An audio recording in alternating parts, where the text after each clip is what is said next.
wondering how I got into this mix. Hey guys, what's up? This is Derrick with the Conscious Resistance Network, and I am in Orlando, Florida. I've got about a 2-hour layover before I head home to Houston from Virginia. Those of you who saw my coverage, thank you for supporting. And I decided to stop off nearby with my friend Justin. What's going on, brother? How you doing, man? Good and I'm doing good, man. It's good to see you. We wanted to do this. We were actually planning on doing this week via Skype, but I just happened to have a layover in Orlando, which is where Justin's from, so we figured why not do it in person.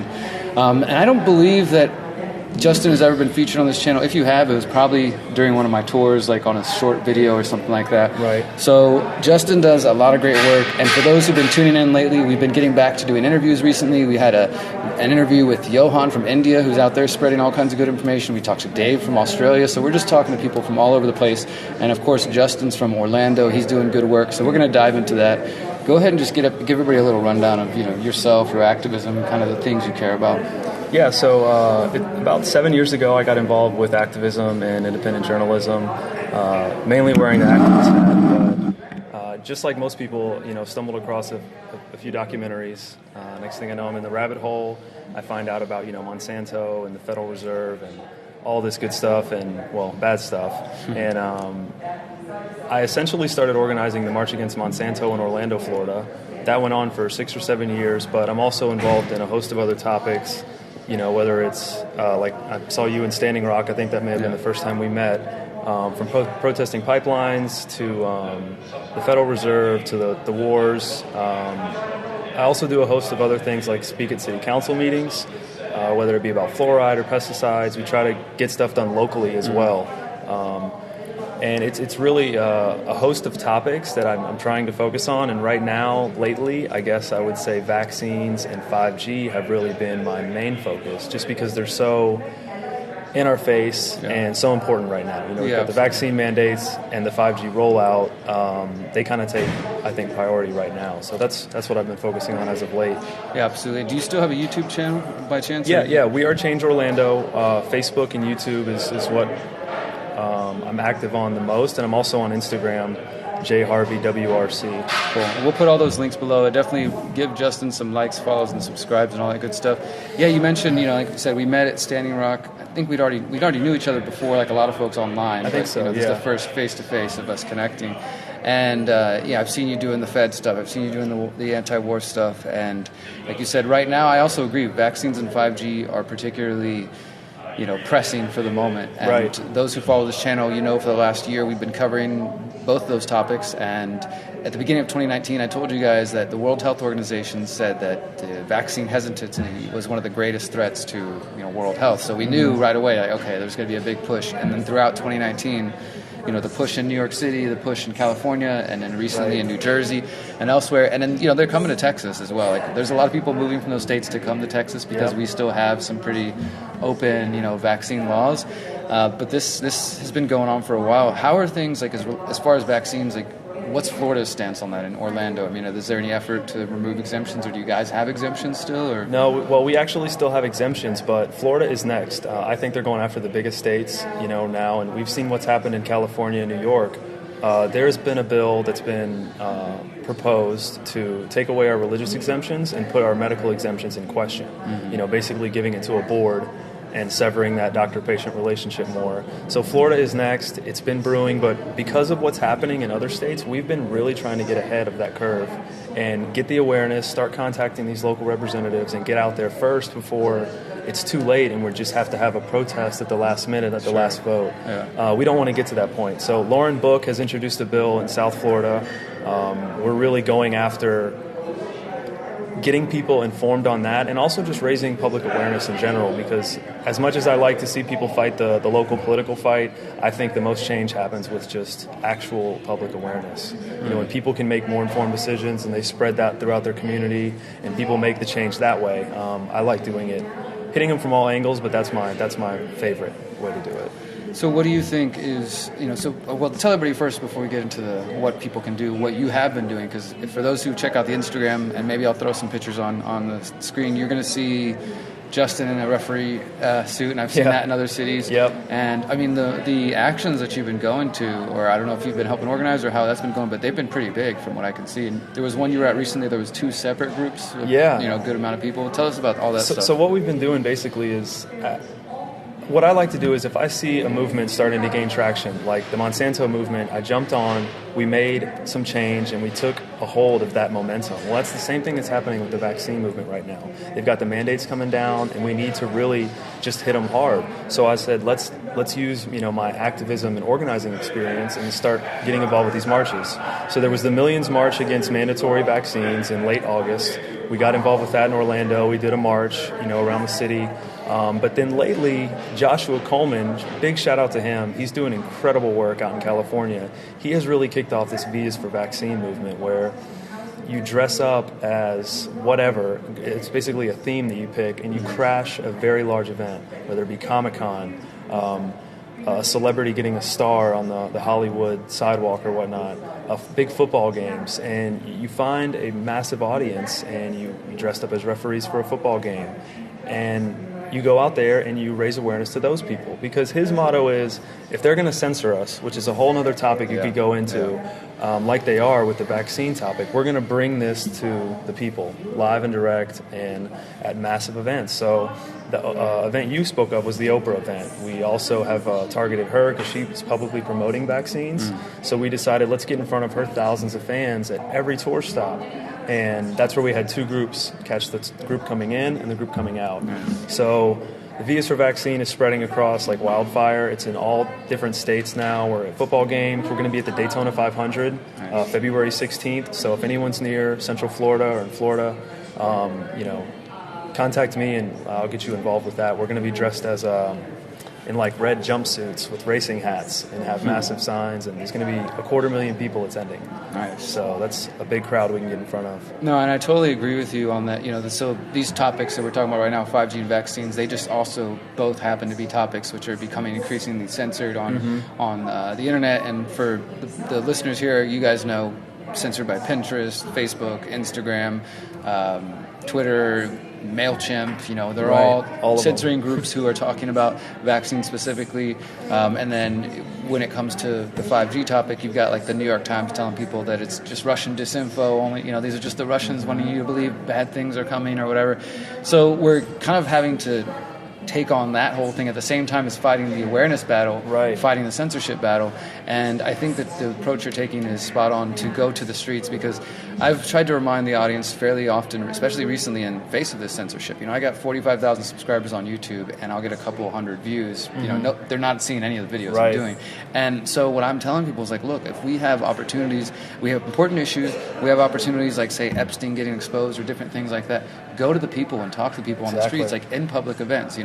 We did that at the Houston Astros baseball team was in the World Series in Houston recently, so we used that as an opportunity to go to the event. There's going to be hundreds of thousands of people from all over who don't typically even come to downtown. They're there just for this sports game, and talk to them. And I feel like there's a lot of activists who maybe have kind of grown up in the age of the internet and never put a flyer in somebody's hand and haven't had that experience, and had the experience where somebody says, holy crap, I didn't know there were people talking about this in my community. I know you've had that happen, because I have as well. And like, you just have these conversations, you make new connections with people, and it spreads organically in a way that the internet could do and has in the past, but isn't so much anymore. So talk a little bit more about the importance of that. Yeah, it's a great feeling, because you can get discouraged. Obviously there's going to be people yelling some negative things. It's going to be an experience, but when you get done and that one person that comes up to you and says, thank you so much for what you all are doing out here.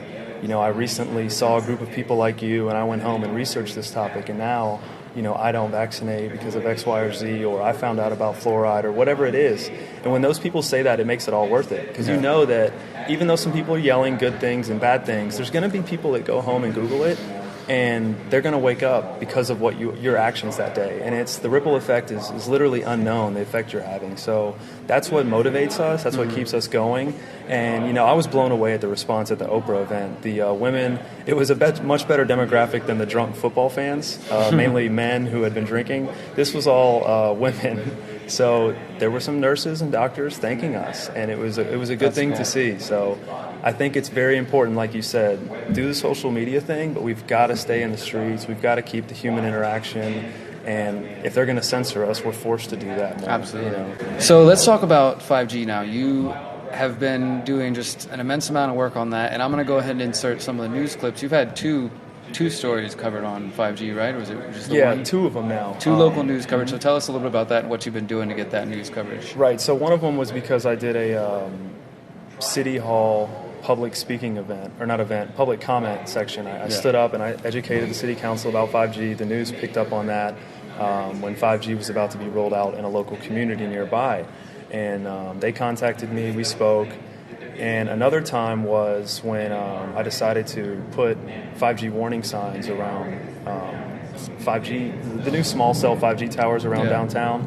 I put those up, and then the news ran a story on that. Now, they didn't know that it was me, but they still ran the story, and it got some traction, and I hope that, you know, some people looked into it because of that. And it was overwhelmingly positive, like from my perspective. Like there wasn't anybody, they didn't have any expert on there like calling, well, whoever's doing this is crazy or something. They just sort of reported like, hey, there's people concerned about this. They did show a doctor at the end. Okay, did they? Yeah, they did interview a doctor at the end. It said this is, you know, perfectly safe according to, you know, American Cancer Society, whatever the tagline is. But for the most part, it was a fair piece, and it was good that they picked up on it just organically. Yeah. You know, wasn't hounding them and saying, go look at the 5G polls. You know, they just did a story on it. All new tonight, it will make your phone work lightning fast. But could 5G be making you sick? Warning signs popping up all over downtown Orlando. Tonight, the news station digging for answers. Is danger really beaming through the city? Those signs went up, so we went looking for answers. The news station's Matt Trezza is working the story live for us. Matt, what did you find out? Someone's been putting these signs up, these warning signs on the new 5G towers in downtown Orlando, telling people about their alleged dangers. Since the 5G poles have gone up in downtown Orlando, most folks never give them a second thought. Have not noticed it. No, I have not seen them up there. But there they are, standing above us all, silently beaming out the waves that enable the next generation of high-speed wireless data. That's worried at least one person enough to paste these signs on many of them, warning about the alleged dangers of the 5G signals. Concerns the medical community says are nothing to worry about. These longer wavelengths are non-ionizing radiation. They don't cause cancer. Dr. Manish Gasain is a radiation oncologist. He says the American Cancer Society has deemed the towers safe. They're giving off intermittent radiation, and these just aren't to the levels that cause cancer and DNA breaks that we're concerned about. There are some U.S. cities that have banned 5G towers because of cancer worries. But Dr. Gasain says based on his research, if you see a 5G tower, there's no need to walk on the other side of the street. More studies will be done, but at this time there's no indication that this is going to cause any cancers. And some people in downtown Orlando say they're looking forward to 5G's benefits. Bring on the faster internet. Now, we have no idea who put these signs up, and we contacted the websites that are listed on the signs with no response. The new 5G system is supposed to be more reliable and faster and allow more devices to connect at once. Live in downtown Orlando, Matt Trezza, Fox 35 News. Obviously, I would say in that instance, your efforts to go out there and hit up so many signs, somebody had to be calling the station or something, you know, like somebody, or it could be a reporter happened to stumble across them, but more than likely I would say just, you know, based on experience, somebody was hitting up the station, hitting up somebody concerned, and they felt there was like, okay, we got to talk about this. You know? So again, like there's another example of just getting out from behind the screen and taking a couple hours out of your afternoon to go put up some signs, and next thing you know, you get some local news coverage. Exactly. I mean, to me, these are the things that should inspire people to take action, which is one of the main reasons I want to talk to you, man, because there's, and this is not a judgment on anybody, but I think there's a lot of folks who, again, are just not really seeing the value and the importance in this stage we're in of being out there in the streets, you know. And I guess just for me, and having a similar kind of path as what you've described, like no matter how much work I do online, writing books or documentaries or doing videos online, there's still, to me, I remember telling myself years ago, if I'm not in the streets, I've stopped being an activist. Like, that's just the feeling I had. Like, if, it doesn't mean I need to be out there all the time, but if that stops being a part of my, toolbox, then I think I'm missing something. And so it's important, and I do think people get inspired, but, how do you, if you put any energy into this at all, like other than just leading by example, how do you try to inspire people? Because I know that's something I try to lead by example, and it's good when people are inspired, but also we are facing a lot of apathy too. I mean, and I know you've seen it. There's even apathy among activists who know what's going on, and they're just like, yeah, well, it's screwed. 5G's coming, there's nothing you can do, or the vaccines, whatever the issue is, you might as well give up. How do you go against and kind of battle that with that apathy? Or that? I think the best way to do it is it's tough to just say this, but you just have to remain optimistic and look at everything with the glass half full.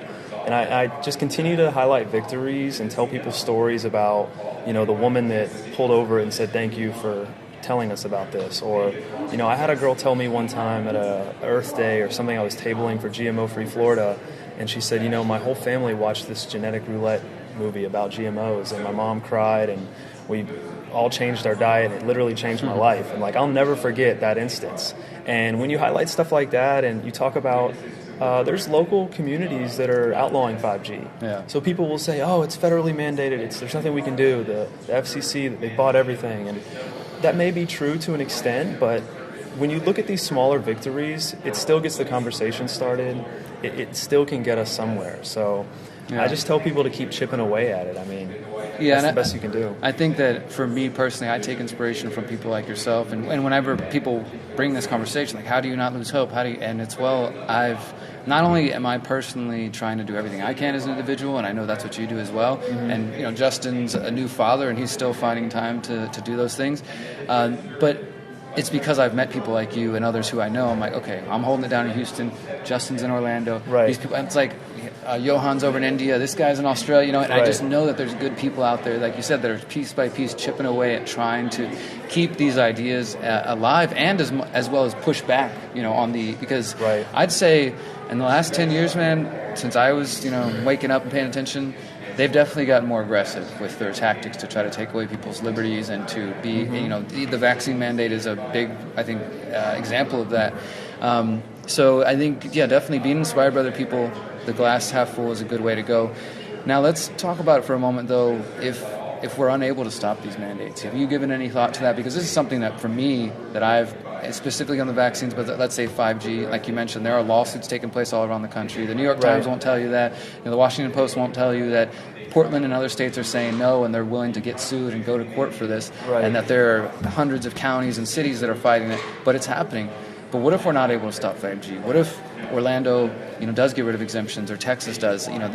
These are thoughts that I've given more time to, especially as we were just talking off camera, the idea of becoming a parent or something like this in the future. Like, how do you feel about that? Of course, remaining optimistic, but also with this sort you have to be realistic too. About what could happen. Yeah, I think that those are tough questions, and I think people ask me that often. And some people will just say, well, you just got to move and totally opt out of the system. Now, obviously, homeschooling is an option, but I like the idea of some of the work that you do of building these little decentralized sort of pockets and communities. Because if you could, let's say you moved to Hawaii and you found a group that was doing some homeschool and some stuff, you could probably get away from it for a little bit. Now, they may come after Hawaii as well. I don't know. Do we leave and go to South America and try to do something on a Caribbean island, or what do you do? Do you leave? I'm not too sure, but I think that we have to keep the fight up to raise the awareness, and I think if we work on building maybe those alternate systems, hopefully we can do that. Because don't get me wrong, I've already moved once, not solely because of a 5G tower, but it was definitely in consideration. Sure. We had one really close to our apartment, and I was like, well, we kind of want to move, and this isn't even more of a reason to. Sure. But I'm not even that far away from one now. Yeah. So do you just keep moving? Do you paint your house and, anti-Wi-Fi, and then you've got to move? It's just, what do you do? I think that's a tough question to answer. And that's the point we're at now, though, is that for people, those listening at home, to really consider that a lot of the issues that we're tackling now, like I said, they're more invasive than they have, but it's not like some sort of far-off discussion. This is like, no, we are going to say it's mandatory to put something in your body, or we're going to put something outside of your window. In Houston, you have both the poorest communities and the richest communities fighting 5G, because there's one that's 50 feet outside of an elementary school. There's one 35 feet outside of somebody's window, and people are starting to get the picture that this is going to be everywhere, and there really won't be anywhere to go. And to your point about the decentralized communities, I really do think that is the solution long term. I don't know how it's all going to play out, but the way I've seen it is, the viewers know I've got a documentary coming out on 5G, but I also have a book coming out on the same day, and it's kind of the solutions aspect of it. The documentary is going to look at what is 5G, the FCC, the corruption, and all that. And the book is the more how-to, how do we opt out of this sort of thing. And what I've written in the book is that, if we're unable to successfully stop these through, local ordinances or lawsuits, or I've also talked to people who are like, if it's built in my neighborhood, I'm tearing it down. Yeah, that kind of thing. I immediately thought of John Patterson, the guy who drove the tank in another country. There's definitely people who are like, I'm going to tear it down. So if we're not able to stop it in those ways, or the vaccines, there will come a point in time where you are going to have to say, I'm willing to break the law. Like if they tell you your child must be now managed, for example, in New York, they gave them 48 hours to get their kids vaccinated or face $1,000 fines, and then obviously down the line that might turn into jail time. But I feel like what it's going to need is for those of us who are kind of choosing to lead the way to step up and to gather the other parents or individuals who want to opt out of these things, and we just have to form our own communities. I mean, whether that means within the shell of the United States or South America or whatever it may be, and that might be different for different people. I feel like, and especially with the 5G smart grid, it's not just the health concerns, it's the kind of larger picture of this smart grid that if you don't opt in, well, then you can't do anything. You're going to be locked out of the system. And so the system itself is forcing those of us who don't want these things to make a choice. And I don't know when that point's going to come. I do think as we enter the 2020s, we're going to be in a very interesting period, to say the least, as all this is happening. But any thoughts on that, man? Yeah, I don't know. It makes you wonder, do you just keep going into the country and moving into because obviously we're in cities. I'm in Orlando, you're in Houston. This is more like right at our doorstep. Yeah. But I can move to a coastal city in Florida and maybe be good for another year or so. Yeah. And then move into, I don't know, Idaho or Kansas or something. But then look at what you're doing, you're literally running around hiding from something. So it's a tough decision to make. I think that we just, like I said, keep chipping away at it, and I couldn't sleep at night not doing something. Sure. You know what I mean? So I kind of have to just keep the attitude of, I'd rather, what's the saying, die on your feet than on your knees or whatnot. I can't just roll over and let it happen. Yeah. Whether we win or lose, I don't want to look back and say that, I just said screw it and gave up, Exactly, and you have a child now, so that's even more of a reason to stand up and fight. Exactly. And, I think that's the important thing to realize, is that what we do now is for the future generations, right? And so those who are listening, who are like, getting out to the street sounds nice, but I don't have time for it, I'm exhausted, or that's something for a different kind of activist. That's not me. Right. Or even I've had folks who are interested, but it's just not in their comfort zone. And you got to get out of your comfort zone. I mean, you just have to push yourself. I'm by nature more of an introverted person than I tended to be through activism, because I've just felt the call to got to get out there, and be that one. As you do the same thing. I'd much rather just be at home reading and working on my research than having to I got to go out and do it. But when I meet that person or have that conversation, it reminds you, this is why we're doing this. This is why we're doing this activism. So get outside of your comfort zones, push yourself, because we're in a really difficult time, and also a beautiful time where a lot of people are questioning things, and a lot of people are waking up, and there are cities pushing back against 5G, pushing back against vaccines. The New Jersey, they just successfully had a victory there, and I'm sure there'll be more to come. But And, there's another thing, too, I would just want to remind people, is that you can always be your own type of activist. I was inspired by people like you, people like Adam Kokesh, Luke Rudowski, and I was like, I want to get out there and, confront politicians and do my own news. We have to be the media. So I was inspired in a certain way to become sort of a journalist activist. But you don't have to go that route. Sure. If you absolutely hate standing on a corner and passing out flyers, then maybe you design the flyer. Yeah. Maybe you get involved with this worldwide 5G march this weekend and you design the memes for them to promote it. Video editing. There's so many different things that we can all do. You can do it from behind a computer screen. Sure. You can do it from a street corner. So, if everyone can get involved in their own way, and also the other thing you have to remember is your conversations are activism too. Yeah, absolutely. When you're talking to the store clerk or your family members, when you bring up certain things and start these conversations, that is changing the narrative. Absolutely. That's changing public perception. So be an activist every single day. That's the message I would give to people. Exactly. I've said before that the evolution, it's in the conversations, it's in the day-to-day action to do. It's not only just the time you're holding the sign, but it's the time you're in the Uber and you decide to start talking to somebody Great about time to that. do You it. know, actually today when I was flying out of Richmond, I'm going through the body scanner and I opt out as I always do. And the guy starts telling me how it's safe and there's nothing to worry about. I'm like, dude, I got a documentary on this shit coming out next week. Trust me, I've done the research. Yep. But he was willing to listen, and by the end of it, he's asking for my YouTube channel and saying, like, Exactly. I started telling him about, like, hey, you know, there's been lawsuits from TSA before because they started getting cancer clusters. And he's like, look, if there's a lawsuit, I'll be the first one to, you know, Right. join and this and that. But he took my information. He's like, I'm going to look you up. I'm going to look at your work. So, Right. I mean, it can happen anywhere. It can. I've had conversations with TSA agents with my T-shirt. You know, I opt out of the scanner, and then they're looking at my T-shirt asking me questions. So you just never know. I've even been searched multiple times, and they just start going through my information. You've got GMO pamphlets and fluoride pamphlets, and they're like, oh, really? I'm like, yeah, take some of those home with you. Yeah, So keep some of those. you never know who you might wake up one day. So All right, brother. Well, hey, guys, I got to get going so I can get back and make sure I don't miss this flight. Anything else you want to leave everybody with, your channels and just yeah, whatever feel they free to can- find me on Facebook, Justin Harvey, Instagram, jharveywrc, and We Are Change Orlando. All right, guys. Until next time, remember, you are powerful, you are beautiful, you are free. Peace.